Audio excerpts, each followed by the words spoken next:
Hello friends, welcome back to our channel. I hope you all are well and doing great. So today I'm back with another video to continue our UCAT test preparation. So as you guys know, we have completed our two sections of quantitative reasoning, and this one is the third section of quantitative reasoning. So today we will continue it from question number 11. But before we start, I want to tell you that if you are new to this channel, you can watch our last video on tour tutorial, question bank tutorial, and practice questions of verbal reasoning and decision making.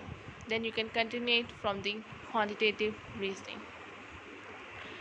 So without any further delay, let's start our video with question number 11, which is on an Antarctic expedition, essential supplies are transported by sledge. Each sledge team consists of two dogs and a human dog handler. A sledge can carry a maximum load of 150 kg. Essential supplies for a 4-day journey are 40 kg for the handler and 10 kg for each dog. Journeys are measured in days, and one day's journey covers 15 km. The location of camps and distances between them are shown in the plan. So here we have camp 1 and camp 2, distance of 3 days. Between camp 2 and camp 3 have a distance of 1 day. Camp 3 to camp 4 have a distance of 3 days. Camp 4 to camp 5 have a distance of 2 days. Then camp 5 to camp 6 the distance of 4 days. Camp 6 to base camp, and then base camp to camp 1 having a distance of 2 days. The question is the weight of essential supplies that must be carried by a single sledge team on a return trip from camp 4 to camp 5 as a percentage of the maximum load is. Option A 10%, option B 20%, option C 30%, option D 40%, and option E 50%. So here we have these 5 options. So let's see which one is the correct option, which one is the incorrect one. So here we have option D is correct option, as a return trip from camp 4 to camp 5, 2 days plus 2 equals 4 days. So the scenario states that a 4-day journey requires 40 kg and 10 kg per dog of supplies.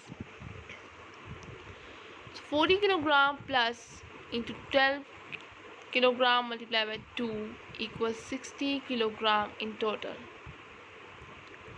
A sledge can carry a maximum of 150 kg.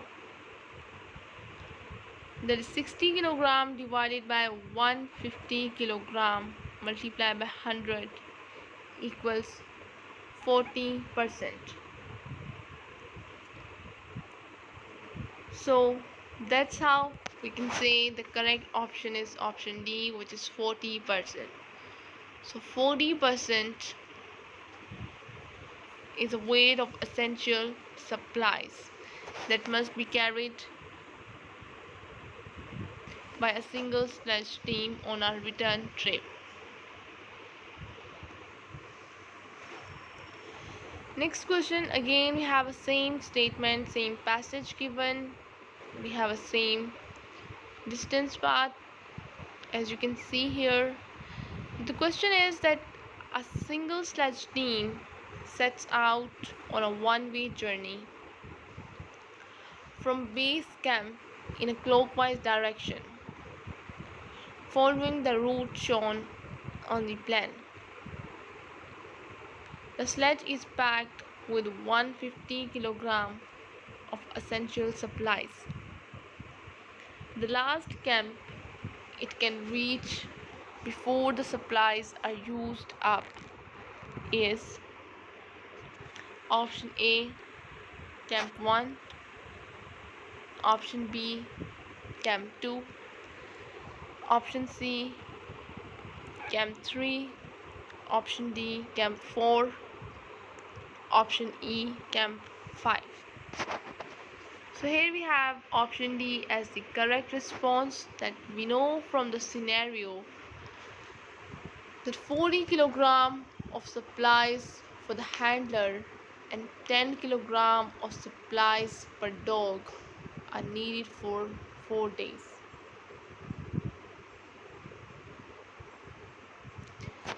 So 40 kg plus into 10 kg multiplied by 2 equals 60 kg.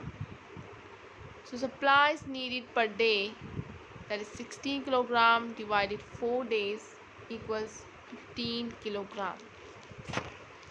The scenario tells us that the sledge is carrying 150 kg of essential supplies.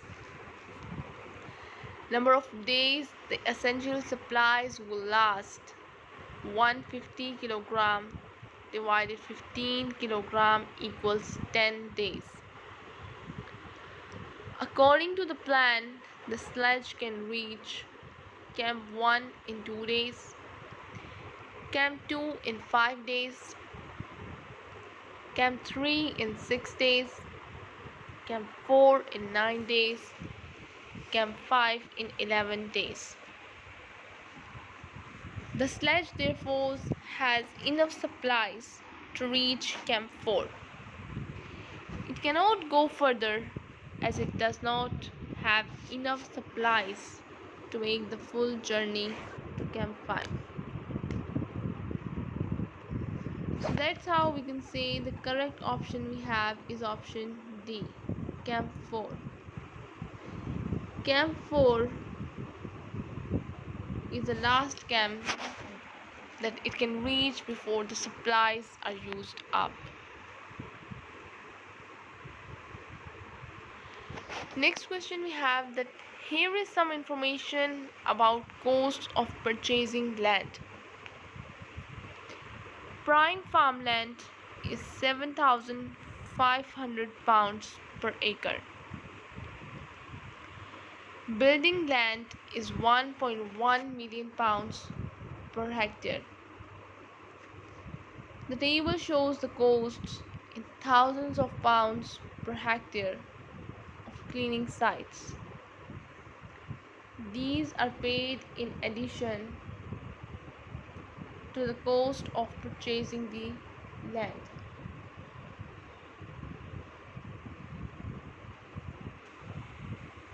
So here we have this table: previous use, factories, garages, sewage works, metal workings, scrap yards, steel works, chemical works. Previous use or end use, you can say open space, residential, employment, and mixed use.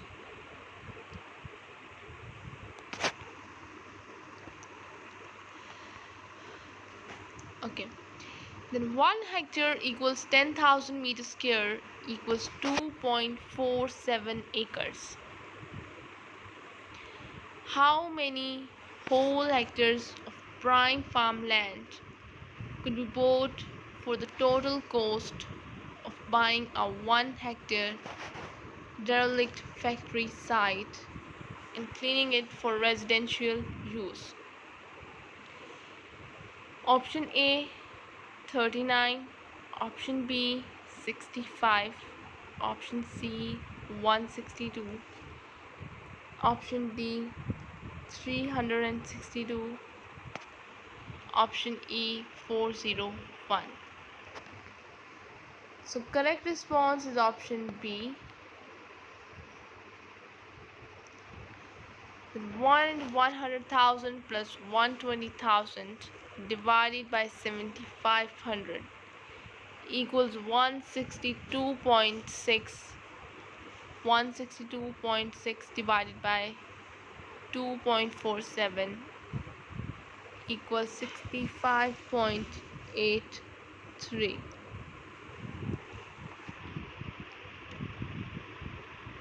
So this is nearest to option B, which is 65. That's how we have a correct response is option B. 65 is the whole hectares of prime farmland that could be bought for the total cost of buying a 1 hectare derelict factory site and cleaning it for residential use.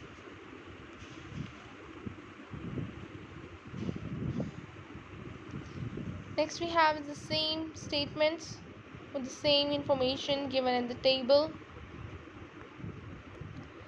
But the question is that a plot of building land is scarce. The length of a diagonal of the plot is 120 meters. So which one of the amounts below is closest in value to the cost of buying the plot? Option A, 3,96,000 pounds. Option B, 7,92,000 pounds. Option C, 15,28,000 pounds.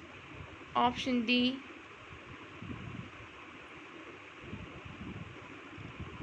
1,084,000 pounds. Option E, 3,168,000 pounds.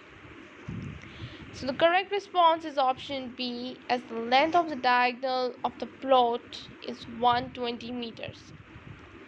So we can work out the area by finding out the sides of the square using Pythagoras theorem. That is 120 square equals side 1 square multiplied by side 2 square. So 14,400 equals 2 into side square. 14,400 divided by 2 equals side square. So area of a square equals side square. So the area of the square equals 7,200 meter squares. The price for building land in hectares and as 10,000 meters square equals 1 hectare is 792,000 pounds. That's how we have a correct response is option B. This is the amount that is closest in value to the cost of buying the plot.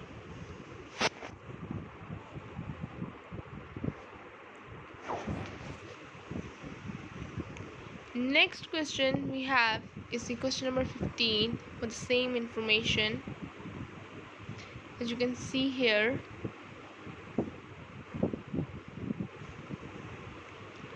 the question is that a brownfield site is rectangular, 0.7 kilometer by 1.6 kilometer. So it was previously the site of a steel works. Work out the total cost of buying the land and cleaning it up for residential use. Option A, 79.52 million pounds. Option B, 123.2 million pounds. Option C, 123.8 million pounds. Option D, 179.2 million pounds. Option E, 190.4 million pounds. So the correct response we have is option E. Area equals 700 multiplied by 1600, which is equals 1120,000 meters square, equals 112 hectares.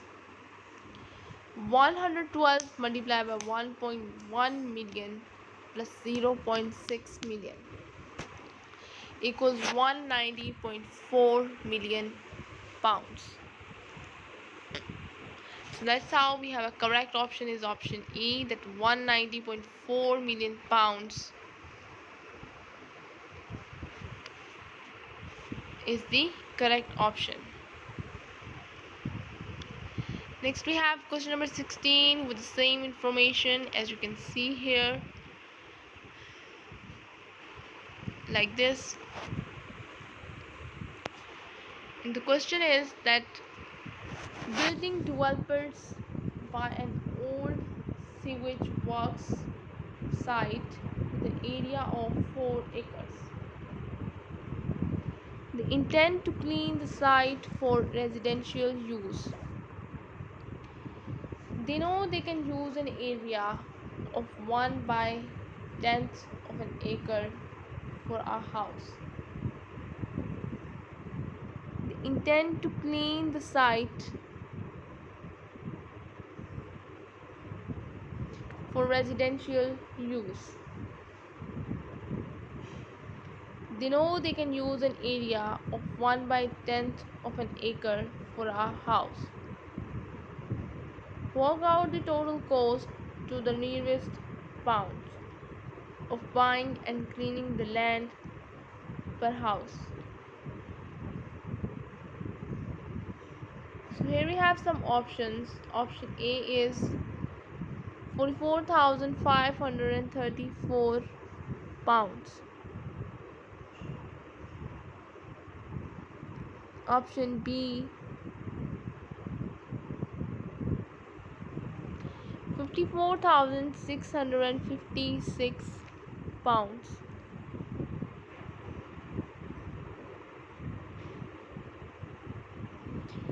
Option C 57 into 677 pounds.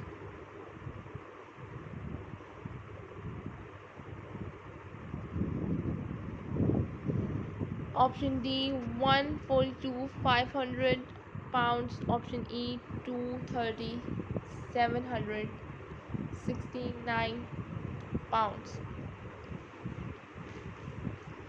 So the correct option we have is the option C, as 4 divided by 2.47 equals 1.619. So 1.619 multiplied by 325,000 plus 100,000 equals 2307075 pounds. Divided this by 4 multiplied by 10 equals, we have 57 into 676.875. So we have the correct response is option C.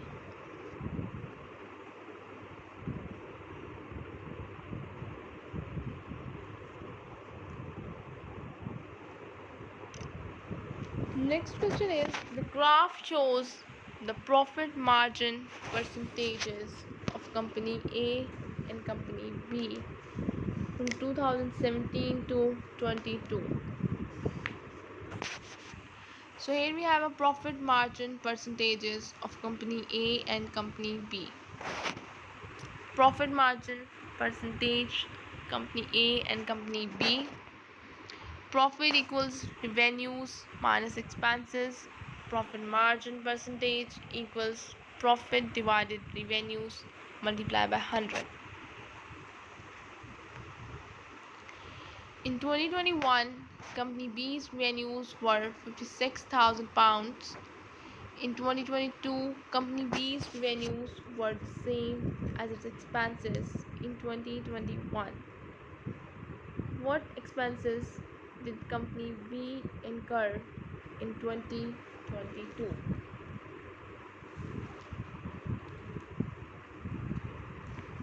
So option A we have is 18 like 18,832.80 pounds. Option B is 25,571.20 pounds. Option C is 33,040 pounds. Option D 48,453.90 pounds. Option E 74,033.90 pounds. So the correct response we have is option A. In 2021, company B's revenue is 56,000 pounds and profit margin is 41. Profit margin equals profit divided by revenue multiply 100, that is 41 equals profit divided 56,000 multiplied by 100.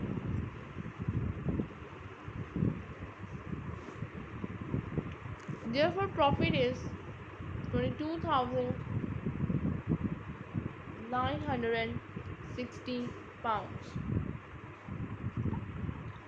New profit equals revenue minus expenses, that is 22,960 pounds equals 56,000 pounds minus expense.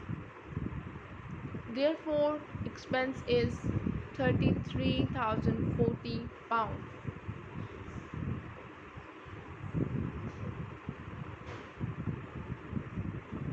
In 2022,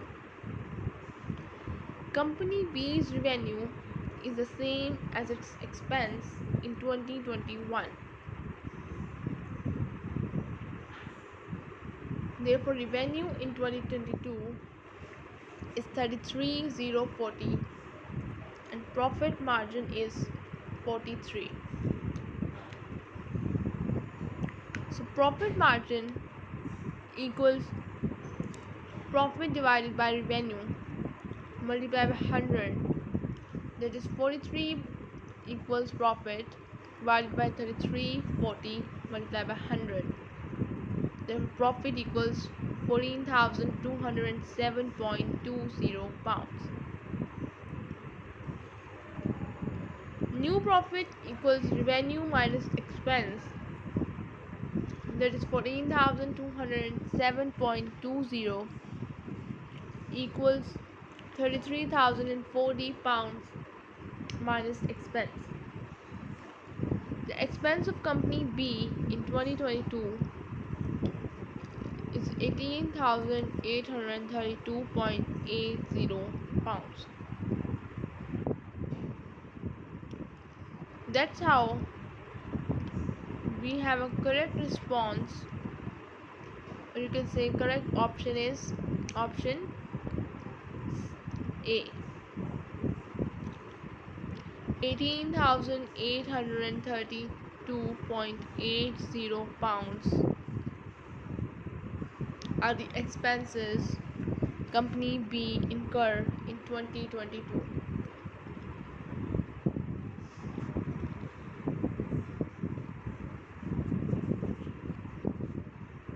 Then we have a same statement with the same graph, as you can see here. Profit margin percentages of company A and company B, profit margin percentage again, years, and this statements. The question is, in 2017, expenses incurred by both the companies were the same.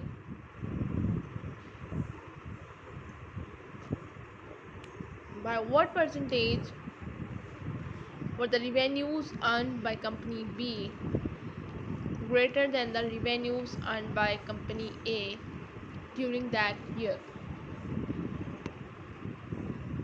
Option A 13.45%, option B 34.15%, option C 35.29%, option D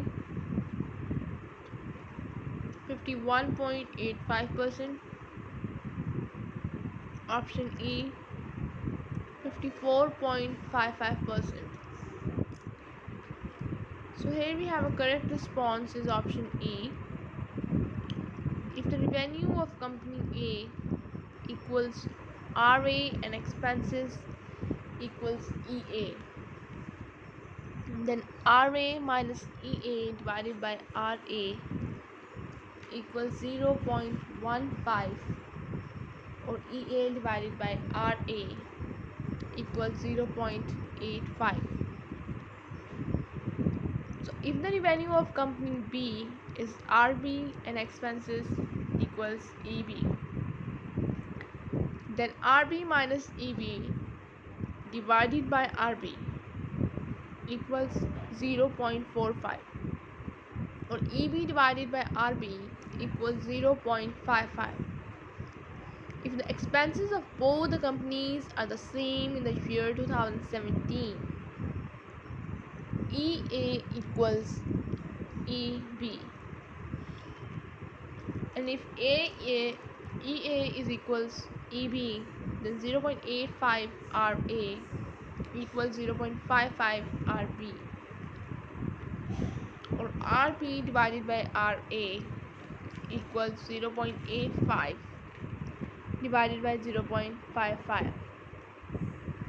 So the percentage increase of company B's income over company A's income equals 0.85 minus 0.55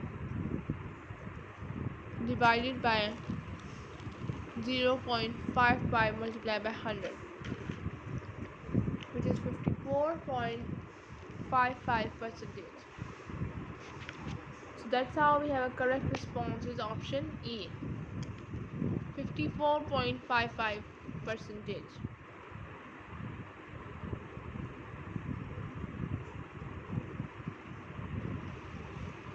In the next question, we have the same statement with the same graph data. And the question is, in 2019, the revenues earned by company A and company B were £23,000 and £41,000 respectively.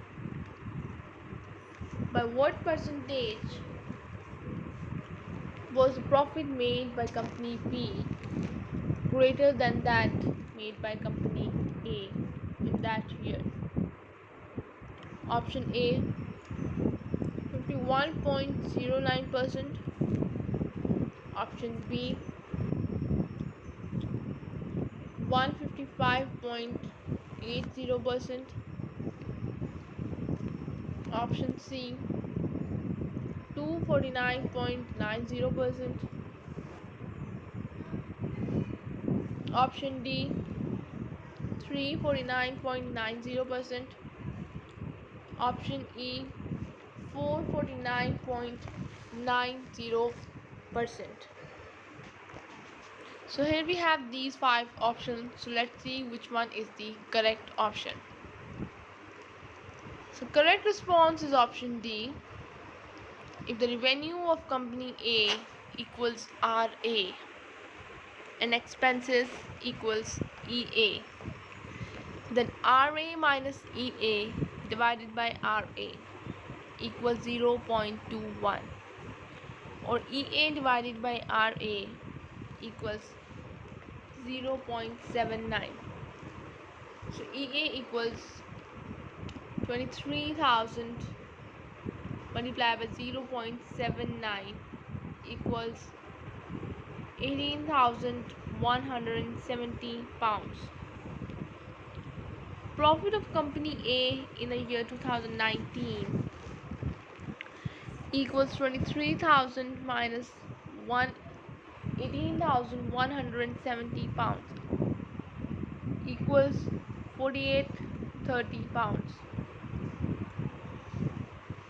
If the revenue of company B equals RB and expenses EB, then RB minus EB divided by RB equals 0.53, or EB divided by RB equals 0.47. EB equals 41,000 multiplied by 0.47 equals 192.70 pounds.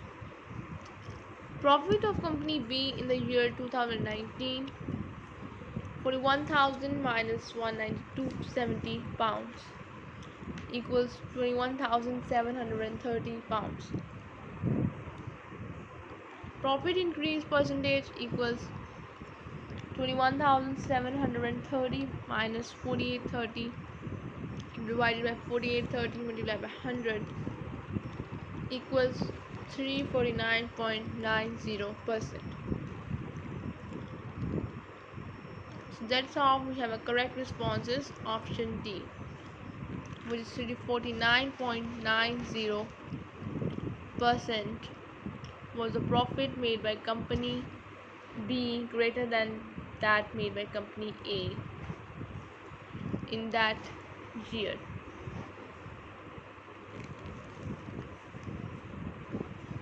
Next, question number 20, having the same statement with the same data given in the chart, as you can see here.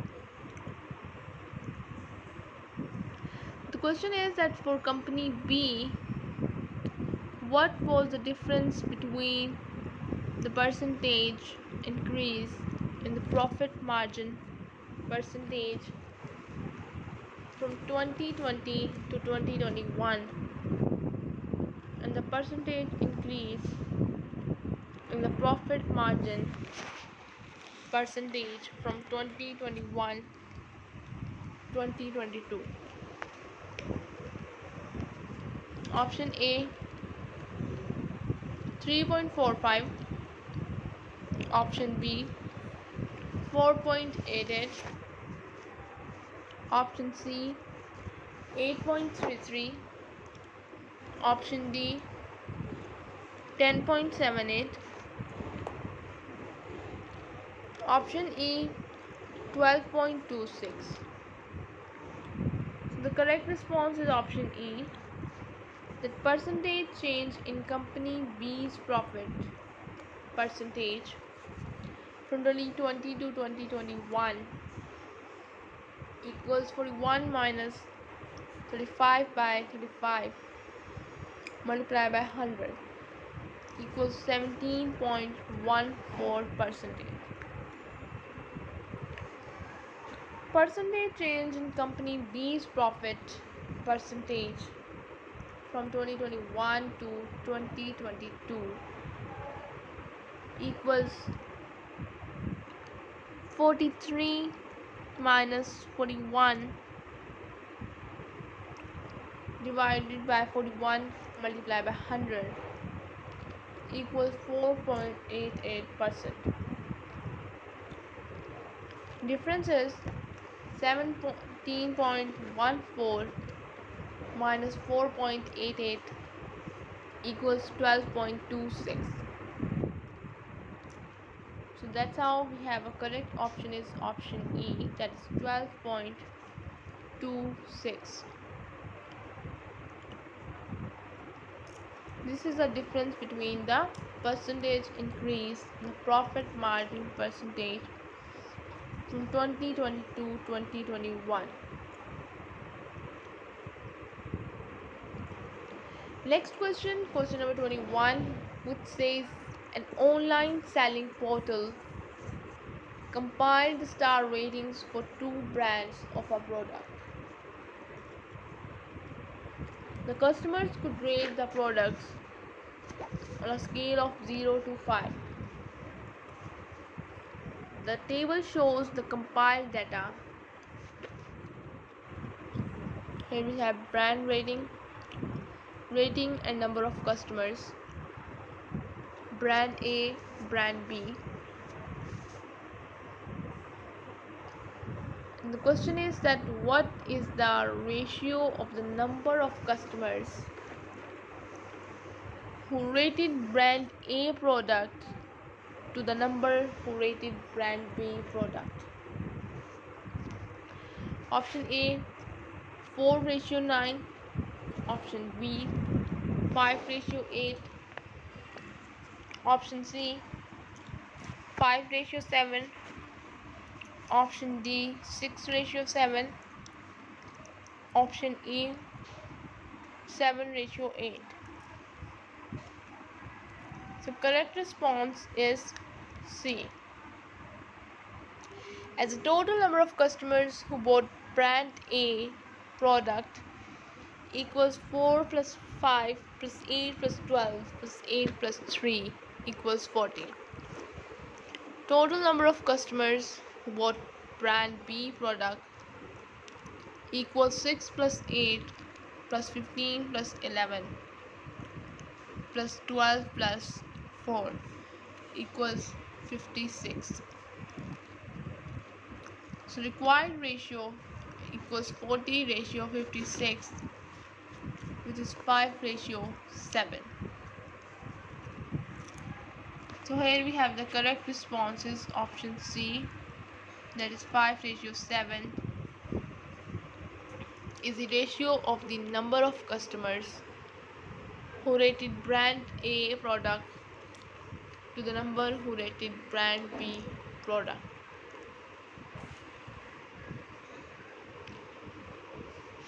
Again, we have a same question, same statement with the same data given in the table, as you can see here. And the question is that what fraction of the customers who rated brand B product gave a rating of 4 and higher? Option A 3/14, option B 4/14, option C 5/7, option D 3/4, option E 5/6. So the correct response is option A. As the number of customers who rated brand B product 4 and higher, 12 plus 0 equals 12. Total number of customers who rated brand B product equals 0 plus 8 plus 20 plus 16 plus 12 plus 0 equals 56. So required fraction equals 12 divided by 56 equals 3/14. So that's how we have a correct option is option A, that is 3/14 is the fraction of the customers who rated brand B product gave a rating of 4 and higher.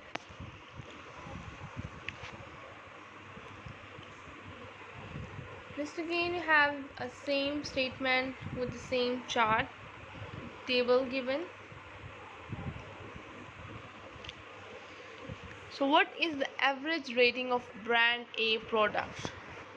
Option A 2.2, option B 2.36, option C 2.4,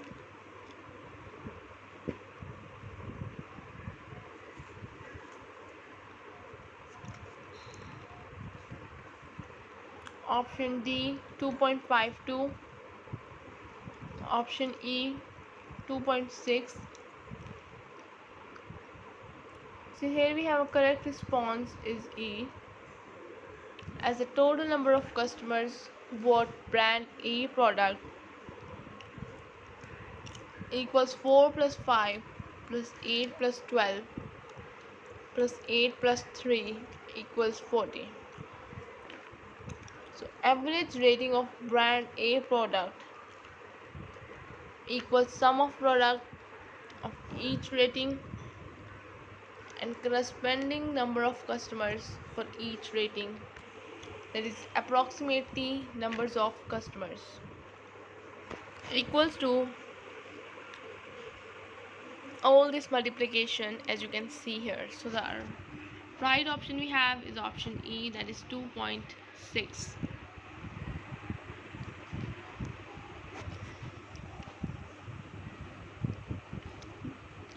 What is the range of customers for all ratings for brand A? Option A 3, option B 5, option C 6, option D 8, option E 9. So the correct response is option E, that is 9. As range of customers for all rating for brand A equals to maximum number of customers minus minimum number of customers, that is equals to 12 minus 3 equals 9. That's how we have a correct response is option 9. 9 is the range of customers for all ratings for brand A. Again with the same statement and the same, no, it's not the same statement, sorry. It's a different question which says the table shows the quantities of 5 products at a store on the first and last day of April, along with the total value of each of the 5 products in stock at the end of the month. So here we have this table which says the products 1 to 5, then we have quantity in stock on April 1st, quantity in stock on April 30th, then we have total value of quantity in stock on April 30th. Question is, in March of the same year, the total value of the number of units of product 2 sold was 9,000 pounds. So what is the ratio of the number of units of product 2 sold in March to the number of units of the same product sold in April? Assume there was no change in the price of product 2 from March to April. So here we have option A 4:3, option B 6:1, option C 8:1, option D 12:11, option E 13:9. The correct response is option D. Number of units of product 2 sold in April equals 125 minus 25 equals 110.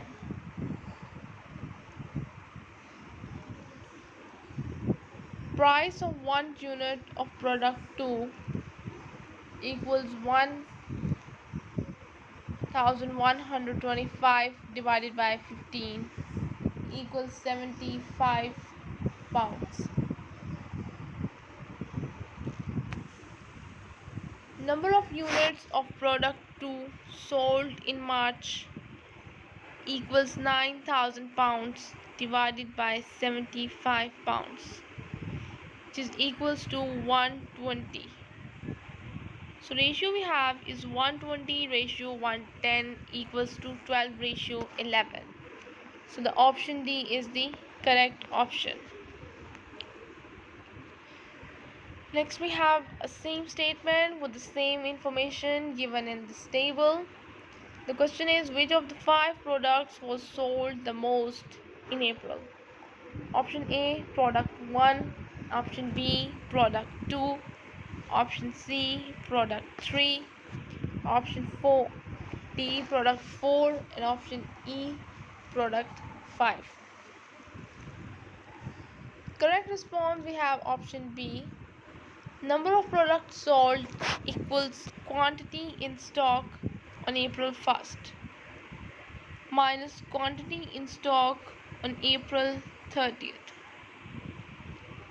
Looking at the numbers, number sold of product 1 equals 100 minus 88 equals 12. Number sold of product 2 equals 125 minus 15 equals 110. Number sold of product 3 equals 345 minus 240 equals 105. Number sold of product 4 equals 150 minus 60 equals 90. Number sold of product 5 equals 145 minus 100 equals 45. So the product 2 was sold the most. That's why we have the correct option is option B. Next question again with the same statement and with the same information in the table. The question is that the number of units of product 4 sold in April is a 10% decrease from the number of units of the same product sold in March of the same year.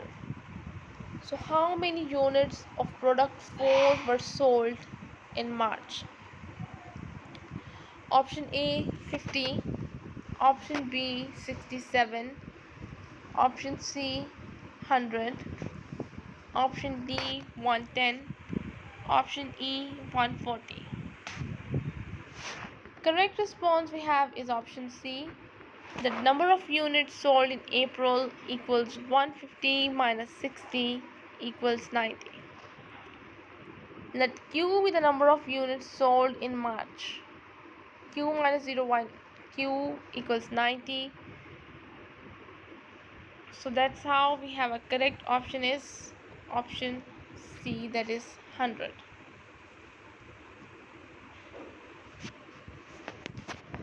Next question is, if the total value of the quantity of product 6 in stock at the end of April is included, the mean of the total value of quantities of all 6 products in stock at the end of April increases by 75 pounds. So what is the total value of product 6 in stock at the end of April? Option A 10,625 pounds, option B 10,700 pounds,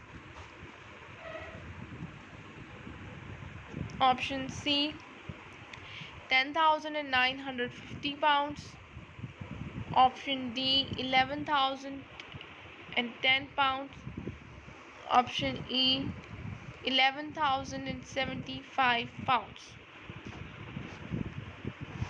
So here we have a correct response is option E, as mean of total value of 5 products equals 13,200 pounds plus 1,125 pounds plus 33,600 pounds plus 1,200 pounds plus 4,000 pounds divided by 5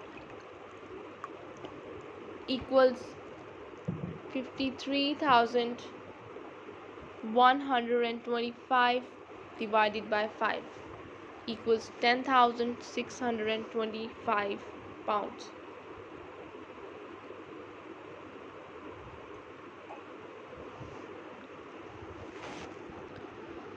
Mean of the total value of 6 products equal 10,625 plus 75 equals 10,700.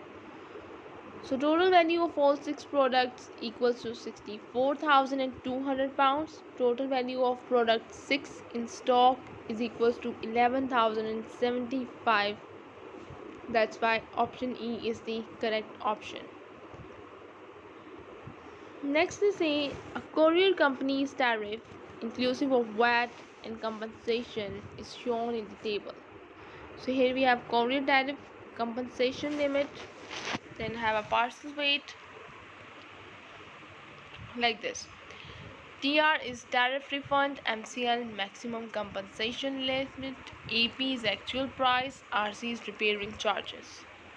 The question is that an artifact weighing 900 gram and valued at 300 pounds was damaged during transit. It had a compensation limit of 50 pounds to 1000 pounds. If the repairing cost for the artifact is 20% of its value, what is the compensation for the damaged artifact?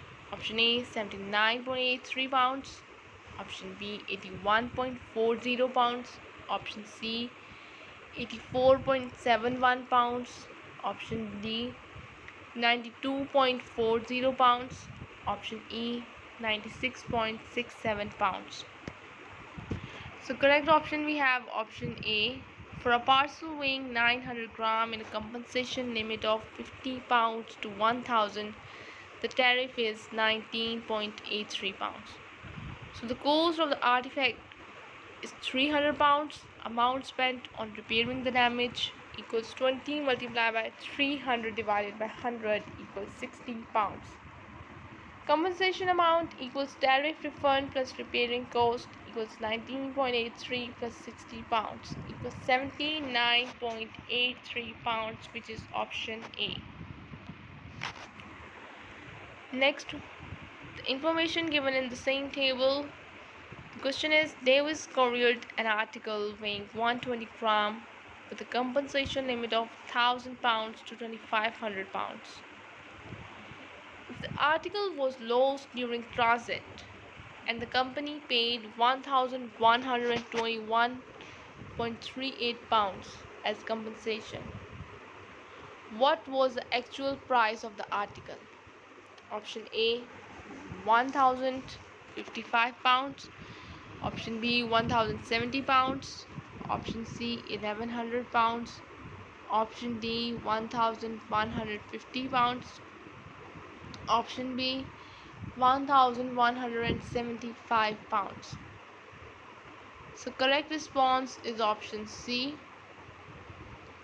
For an article weighing 120 gram and a compensation limit of 1000 pounds to 2500 pounds, the postal tariff equals 21.38. The price of the article is X. Compensation amount equals tariff refund plus actual price of the article is this. That's why we can say 1100 pound is the correct option. Next we have again the same information in the table.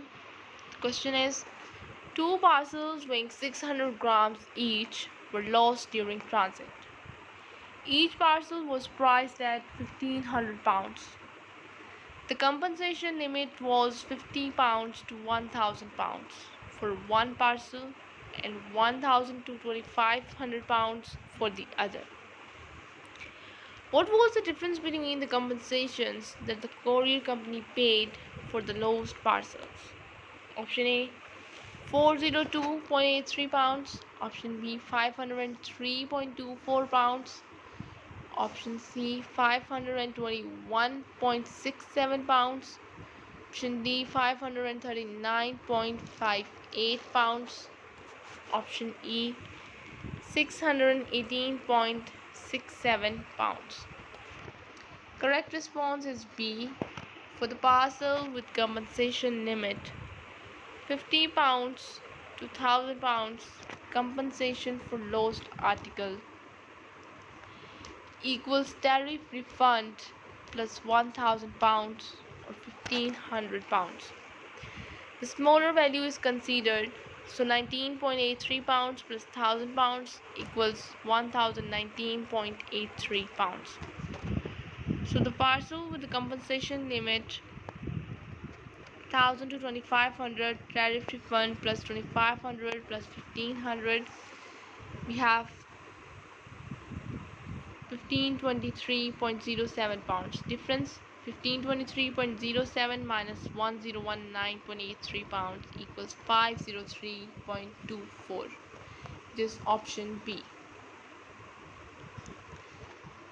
So as we have a same information, the question is Lucas couriered a cardigan of price 30 pounds and weight 250 gram with compensation limit of 0 pounds to 50 pounds. If the cardigan is lost during transit, how much compensation should Lucas receive from the company? Option A 18.14, option B 30.16, option C 37.22 pounds, option D 46.09 pounds, option E 50.16 pounds. Correct response is option D. For a post weighing 250 gram and a compensation limit of 0 to 50 pounds, the postal tariff is 16.09. The price of the cardigan is 30 pounds. The actual price of the cardigan is lower than the maximum limit of compensation, which is 50 pounds. So compensation amount is equals to tariff refund plus actual price of the cardigan. 16.09 pounds plus 30 pounds equals 46.09 pounds, which is option D. Next question, we have the table shows the percentage of nickel in 2 coins. So here we have coins, weight, and nickel percentage by weight. Question is, if both the coins are made of only nickel and copper, what is the difference between the weight of copper present in coin B and the weight of copper in coin A? Option A 0.225 gram, option B 0.435 gram, option C 0.560 gram, option D 0.675 gram, option E 0.750 gram. Correct response is percentage of copper present in coin A equals 100 minus 25 equals 75%. Amount of copper present in coin A weighing 6.5 gram equals 6.5 multiplied by 75 divided by 100 equals 4.875 gram. So percentage of copper present in coin B equals 100 minus 16 equals 84%. Amount of copper present in coin B weighing 5 gram equals 5 multiplied by 84 divided by 1000 equals 4.2 gram. Difference in the amount of copper present in coin B and coin A equals 4.875 minus 4.2 equals 0.675 gram, which is option D.